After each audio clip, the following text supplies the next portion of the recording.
عاوزين تثبتوا للناس ايه؟ عاوزين تثبتوا للناس ان هم كانت اختياراتهم غلط؟ عاوزين تثبتوا للناس ايه؟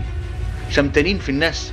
طب الظروف الاقتصادية دي على الدنيا كلها، قد يكون عندنا اخطاء الدولة بتحاول ان هي تعالجها زيها زي اي دولة في الدنيا كلها.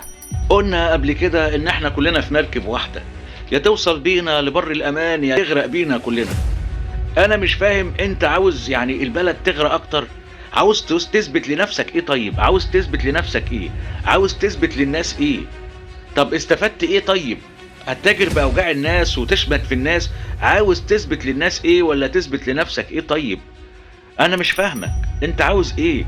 عاوز تقدم حاجة وتساعد الناس بحاجة وشايف عندك مقترح اطلع قوله. ما عندكش مقترح لحل اي مشكلة انت شايفها قدامك نقطنا بسكاتك. ما توجعش دماغنا وتوجع جسمنا بفيديوهاتك الحمضانة التعبانة. ده مش بعيد تكون انت بتفبرك فيديوهات عشان تثبت للناس كلها ان احنا عايشين في وضع اسوأ من اللي احنا فيه، ووضع سيء، وتحسس الدنيا كلها ان في مجاعة، والراجل يعني بقى له يومين ما اكلش وطلع يعيط. قال امال التليفون اللي بتصور منه ده ما بعتوش ليه وجبت عدة بزراير؟ لما معاك تليفون بكاميرا وتاتش وبيصور وبقالك يومين ما اكلتش، ما روحتش بعت التليفون وجبت لك عدة بزراير ليه؟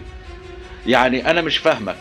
وعاوز توصل للناس ايه؟ يعني ان يعني اللجان الالكترونيه اللي هتبدا تشتغل دي يا جماعه لازم ناخد بالنا منها، مش اي فيديو نشوفه نصدقه. كلنا عارفين ان الظروف صعبه، كلنا عارفين ان احنا عايشين في وضع اقتصادي صعب وظروف اقتصاديه صعبه، بس مش على السوشيال ميديا. عارف ان ظروفنا تعبانه بس مش على السوشيال ميديا.